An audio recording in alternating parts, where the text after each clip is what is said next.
Hi there and welcome, friends of the stars, to the 2.1 patch Niven overview. We're going to read through the rough overview here, and then we're going to look at the full changelog here and discuss it a little bit. So, what do I think of the Niven patch? I think the Niven patch is good, but there's one thing that you should look at. 2.1 may break saves from previous versions. If you have games that you want to complete, please do so before updating. They are warning us. So, going to look at everything here. Galaxy Hyperlane rework. Galaxy generation has been reworked for more interesting Hyperlane terrain, especially like you have more choke points in the whole galaxy. That is going to lead to like more strategic and unique constellations. We have the Hyperlane Fog of War. All hyperlanes are no longer immediately visible when starting a new game. It will be revealed through exploration. Makes sense when you have a DLC coming for exploration, and exploration is of course only fun if you explore something you haven't known before, so it's also more fun in my opinion. The new star systems and classes added binary and trinary star systems and new star classes. What effects these will have, I don't know yet. I haven't tested it that much, but it's going to be awesome.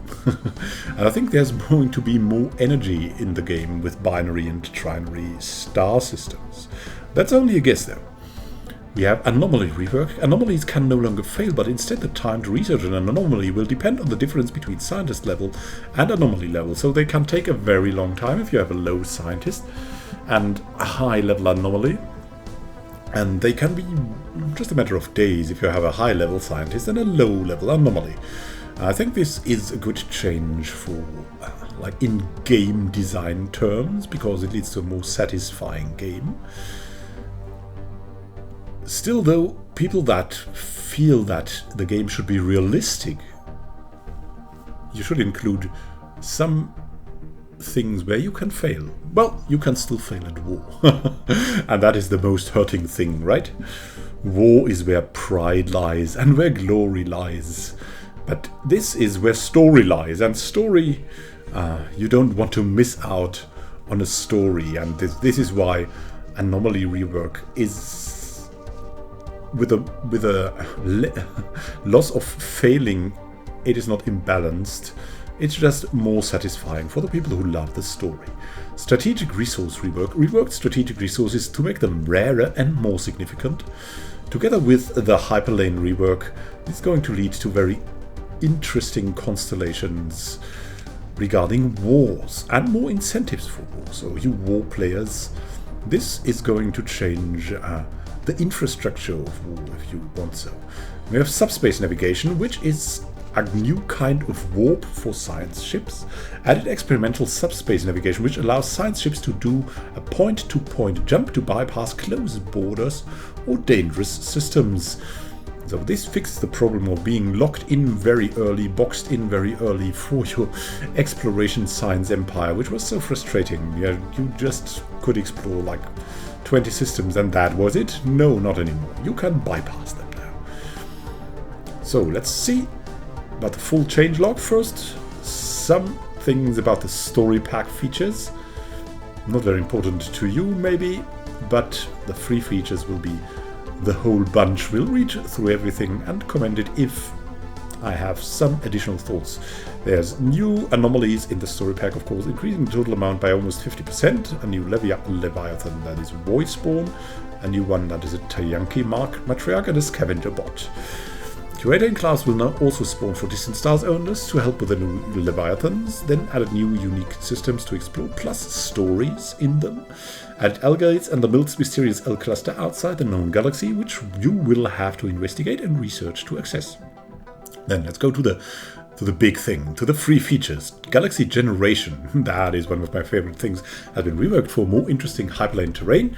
Stars are now grouped in highly connected constellations, separated by thin highways, making for more strategic placement of natural choke points. And there's something about the fallen empires later on that makes this even better. All hyperlanes are no longer immediately visible when starting a new game, but will be revealed through exploration. Hyperlane visibility extends roughly twice as far as your sensor range, makes also sense with all the changes. Added binary and trinary star systems and new star classes. And a new tomb world tileset and city backdrop. I always love when they add art. Who wouldn't? Anomaly levels have been reworked to spend levels 1 to 10 instead of 1 to 5. Makes the game also more interesting. Anomalies can no longer fail, but instead the time to research an anomaly will depend on the difference between scientist level and anomaly level, with high level anomalies potentially taking a very long time to research for low skilled scientist and vice versa. A good change gameplay wise. If you want to focus on story, then you won't be disappointed now. Some older anomalies have been reworked and fixed to function properly. Strategic resources have been reworked so that similar materials have the same types of effects: crystals for ship damage, ores for ship defenses, gas for empire effects, etc. I think this is good. It makes your mind more organized when playing the game. It's no longer a clutter of, oh, this gas improves your weapons, and this gas, on the other hand, improves the habitability. Yeah, you can now structure your thoughts with, hey, this is a gas, and I'm more like a colonizer empire. I need gases. Or I'm more a warlike empire. I need crystals. Things like that.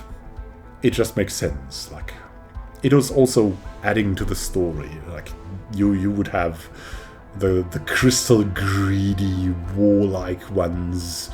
You would have like the dwarvenish ship defenders with oars and gas for empire effects. I don't know. They are all like calming themselves with some gases for more habitability. I don't know.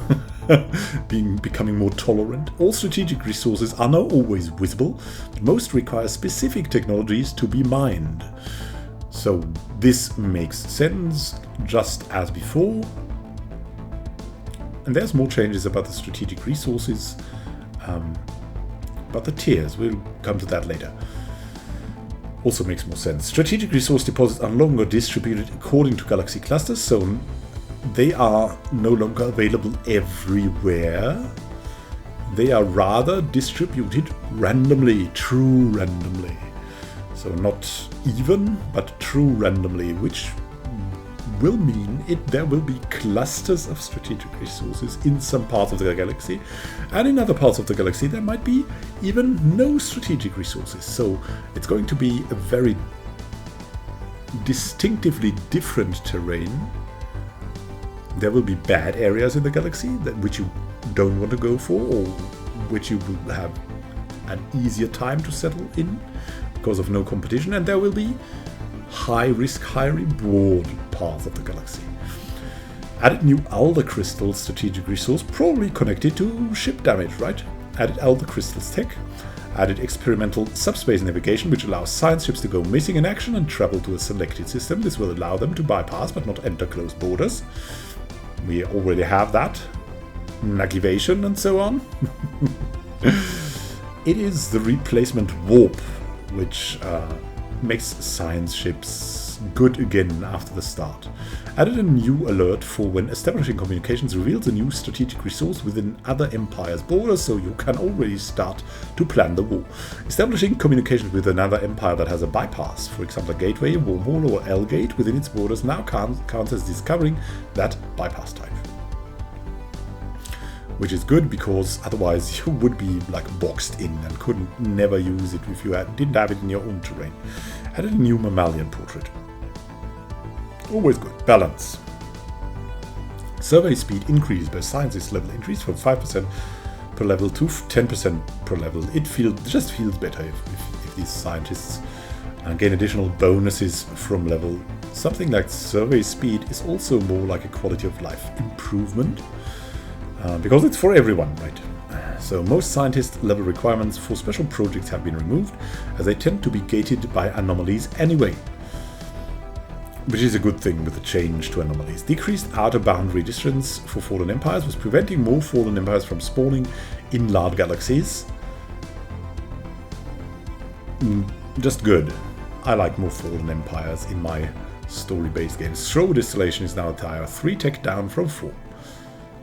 Rebalance strategic resource tech tires to better fit their effects. So you have a distribution of tech tires rather than have them available early on, but where you wouldn't really have another use than trading them away. So, and user interface. I love user interface. That's one of my pet peeves. If the game has a good user interface, I feel at home. Situation log has been reworked and will also list anomalies now, contrary to before, where you could only get like special anomalies in that and other anomalies not, like the precursor anomalies were in there, the others were not. You would have to search them on the map. This is better. Science ships now have a research anomalies in system, right-click, command on systems. Also makes sense. Rename tile science modifiers from, for example, physics output to tile physics output to better reflect what the modifiers actually do. Scientist level is now shown in the outliner. More info, easier is better. AI will retreat its Colossus if it is alone in combat, as even the planet-destroying giant laser is cold comfort in the lonely depths of space. Fixed an issue where the AI would incorrectly allocate too much budget to navies when it could not support any more ships, resulting in underdeveloped empires. Both, well, good changes. Making the AI better is always good. Modding. I'm not really big in modding, but there is a lot of new options added here. I'll just say them quickly because modders will already know, I think. There is a lot of things changed, so you can group anomalies, that you have a lot more and interesting effects, like for example deleting a megastructure, creating a saved leader, removing an orbital deposit, and so on. And you can also create new systems as an effect. Like an effect could create a system. That is pretty cool, in my opinion. Also for all the people who love mods, they are going to be so creative. These creative mods available will be crazy. Like maybe something like a growing galaxy with always spawning systems. That could be cool. And then we've got the bug fixes. Bug fixes, yeah, you love these things. They are not in the spotlight, but they always give you a comforting feeling that the people on Paradox are still working on things that are really important. Really important. Fixed issues with the Pulsar Marauder system. Initialize a fixed edge case where Marauders would sometimes demand more tribute than they should. Good to know. Fixed a number of minor syntax issues. Shout out to Dayshine. Pop production modifier no longer affects strategic resources. That makes sense, right? It's crazy that this affected them.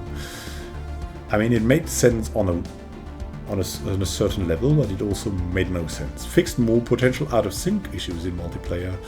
Yay! That's always good because there's so much out of sync possible. Fixed stability issue when a selected situation log entry is removed. Fixed aborted special projects not disappearing from the situation log and blocking others from completion. Fixing game text descriptions for planet classes. Fixed the out of sync when you Control-Shift-Click an enemy fleet, thank God. Fixing the set location effect. Having a wrong angle for fleet position. Withdrawal symptoms are no longer reset when changing species rights. Good. Bug fix for when deleted bypasses were not removed. Fixed issue where the strategic resource tutorial mission could trigger for resources located inside other empires because envy is the darkest emotion. Fixed an effect attempting to link up already linked wormholes, which would crash the game. Fixed issue where the tutorial missions could sometimes trigger for Gestalt consciousness empires who really should know all this instinctively already. Fixed issue where remove orbital debris special project did not require a science ship. Good. Fixed occupation tooltip always displaying 0 planets being occupied. That was really necessary. Planet picture override should now apply correctly. Fixing the issue when context effect used in hidden effect caused assert. Fixed more potential text overflows in Federation view. Love that. And the game looks better and just organized. I love it. Habitats no longer double dip on orbital deposits. Cool.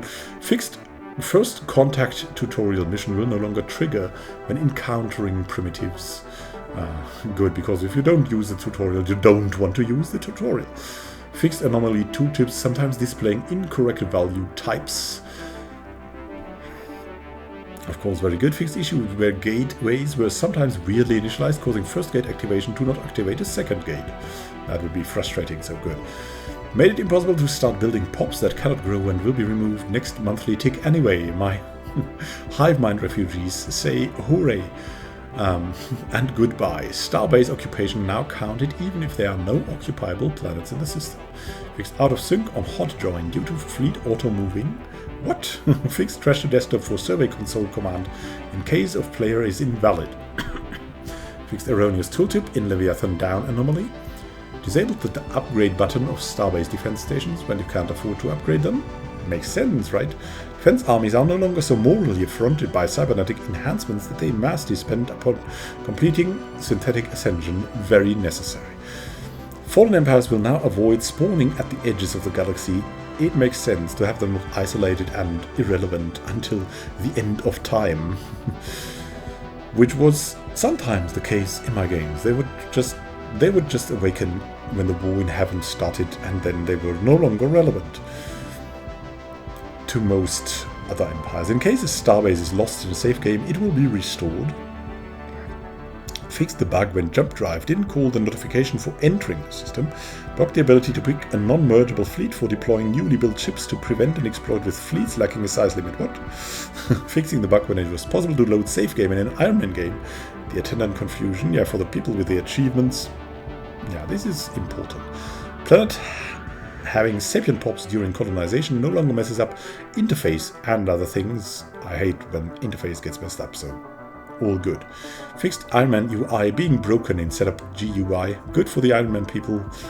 I pay my whole respects to them, even if I never use Iron Man, because if you recall, you don't want to use Iron Man and then have some crashes and won't be able to repeat the gameplay and so on. Made debris. Try to pick earlier tech available for research rather than having latest one. Event ships can now be removed from fleet designs when they have been destroyed. Oh, that's pretty cool, right? Pretty cool. So, that said, I think all in all, this is a very good update. It makes sense and it aligns with the distant stars, if you want so. Thank you for watching and probably listening. And have a good time until next time, and happy gaming.